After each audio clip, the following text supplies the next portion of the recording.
Allah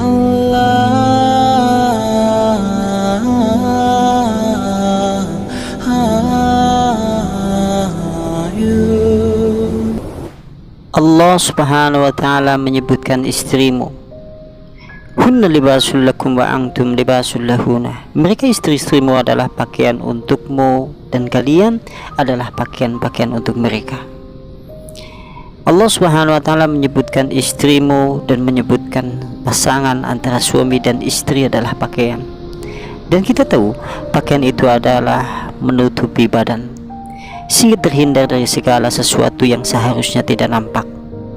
Maksudnya adalah bahwasannya kita disuruh untuk menutupi segala celah dan kekurangan yang dimiliki oleh istri-istri kita, ataupun bagi istri itu menutupi celah dari semua kekurangan yang dimiliki oleh suami. Makanya Al-Quran menyebutkan engkau adalah pakaian mereka dan mereka adalah pakaian untukmu.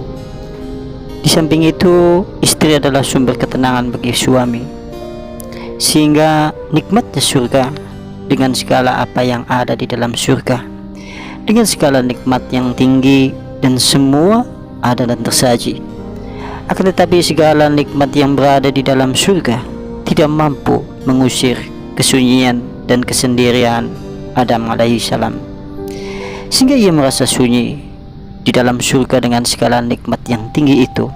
Sehingga Allah Subhanahu wa ta'ala menciptakan Hawa sebagai istrinya, agar Adam di sana yaitu mendapatkan ketenangan. Setelah kemudian dia mendapatkan istri Hawa sebagai istrinya yang tercinta. Sehingga Allah Subhanahu wa ta'ala berfirman, wa min ayatihi an khalaqalakum min anfusikum aswaja litaskunu ilaiha wa ja'ala bainakum mawaddah wa rahmah inna fi dzalika laayatin liqaumin yatafakkarun. Dan dari tanda-tanda kebesaran Allah dan dari tanda-tanda ayat-ayat Allah Subhanahu wa ta'ala, Dia Allah menciptakan untuk kalian yaitu istri-istri dari diri kalian agar kalian menjadi tenang dengan istri tersebut. Dan Dia Allah Subhanahu wa ta'ala menjadikan di antara kalian yaitu mawadah, penuh dengan cinta, warahmah dan kasih sayang. Inna fi dzalika laayatin liqaumin yatafakkarun. Sesungguhnya yang demikian tersebut terdapat tanda-tanda bagi kaum yang mau memikirkannya. Sering kali kita membahasakan pasangan suami istri sebagai istilah rumah tangga, seakan-akan memberi pengajaran kepada kita semua bahwa sepasang suami istri semisal rumah yang akan dijadikan istana kebahagiaan hingga menjadi surga di dunia. Melangkah menuju anak tangga yang satu, melaju ke atas anak tangga berikutnya, hingga sampailah di surga Adam dan Hawa yang di dalamnya terdapat kebahagiaan di atas kebahagiaan yang mendihami keabadian. Dan kita sering pula menyandingkan istilah rumah tangga dengan kalimat bahtera, sehingga tersaji kalimat yang dalam maknanya dan lebih memusatkan perhatian untuk mengarunginya, sehingga ada istilah bahtera rumah tangga.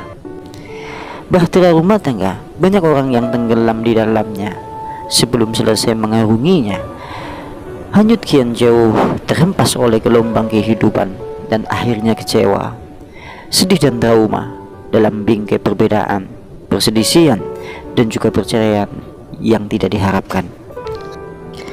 Maka doa yang diajarkan oleh Nabi Muhammad sallallahu alaihi wasallam setelah pasangan suami dan istri selesai akad nikah, itu doanya yang diajarkan oleh Nabi, barakallahu lakuma wa jama'a lakuma fil khair. Semoga Allah Subhanahu wa ta'ala memberkahi kalian berdua, dan semoga Allah Subhanahu wa ta'ala mengumpulkan kalian berdua dalam kebaikan. Dan maksud dan tujuan, semoga menjadi keluarga yang senantiasa dalam keberkahan Allah Subhanahu wa ta'ala dan senantiasa dalam kebaikan, baik di dalam kebaikan dunia ataupun kebahagiaan akhirat. Ibnu Uyainah pernah ditanya oleh seorang laki-laki yang mengadukan istrinya tentang istrinya yang seringkali berbuat kasar kepadanya dan sering merendahkan dirinya. Lantas kemudian Ibnu Uyainah berkata kepada laki-laki itu, man dhahaba ilal ghiz ubtuliya bitulli Barang siapa yang menikah karena kehormatan, maka Allah akan mencoba dirinya dengan kehinaan. Wa man dhahaba ilal mal ubtuliya bil fakri, maka barang siapa yang menikah karena harta benda, maka Allah akan memberi cobaan untuknya, itu dengan kefakiran. Wa man dhahaba ila dzini yajma'ullahu lahu al-miza wal mala ma'a dzinni, maka barang siapa yang menikah karena agama, maka Allah Subhanahu wa taala mengumpulkan untuknya kehormatan, harta benda bersama agama yang ia miliki.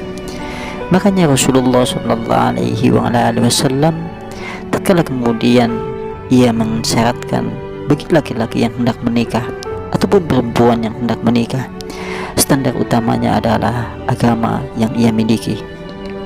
Namun apabila kita perhatikan kehidupan dinamika rumah tangga, banyak ragam cerita yang berbeda dengan permasalahan yang ada di dalam dinamika kehidupan bahtera rumah tangga. Ada di antara mereka yaitu seorang ibu yang harus kehilangan suaminya, sementara anak-anaknya yang masih belia dan masih kecil, yang masih menyimpan sejuta impian dan harapan, seringkali bertanya kepada ibunya, seraya memegang ujung kerudung ibunya sebagai isyarat agar ibunya merendahkan wajahnya dan memperhatikan dengan jeli dan seksama yang menjadi pertanyaannya itu. Lantas anaknya itu berkata kepada ibunya, "Wahai ibu, kemana ayah pulang? Kapan ayah pulang? Bagaimana kabar ayah dan di mana keberadaan ayah, wahai ibu?" katanya. Ibunya pun merendahkan wajahnya seraya kemudian memeluknya dengan erat-erat sebagai isyarat perasaan sayang yang tak terkira dan sebagai tanda ia tak mampu menjawab. Dan kedua matanya pun berkaca-kaca seraya menyimpan sendu pilu dalam batinnya dan mendorong lisannya dengan kuat untuk terpaksa harus menjawab dengan suara yang lemah dan sedih yang tak tertahankan, "Anak-anakku sayang, ayahmu telah berada di dalam surga dan kelak kita akan menyusul ke sana." Dan ada juga cerita laki-laki setengah baya yang harus ditinggal oleh istrinya, padahal cintanya itu sungguh melebihi segala-galanya. Ia memiliki harta benda yang banyak, rumahnya pun megah, harta bendanya pun berlimpah, ia semua sediakan untuk istrinya. Tapi apa boleh dikata, istrinya kemudian meninggalkannya dan pergi bersama laki-laki lain. Ia pun kini harus menyendiri, tinggal di rumah yang sunyi dan harus menyusuri jalan tanpa istrinya. Dan ia berharap dan berdoa semoga kemudian istrinya bisa kembali. Itulah cerita yang disuguhkan di dalam kehidupan dinamika kehidupan rumah tangga.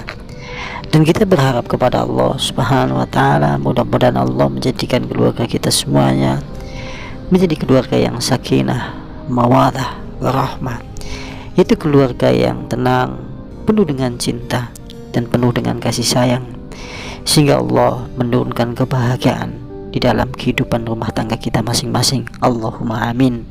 Amin ya rabbal alamin.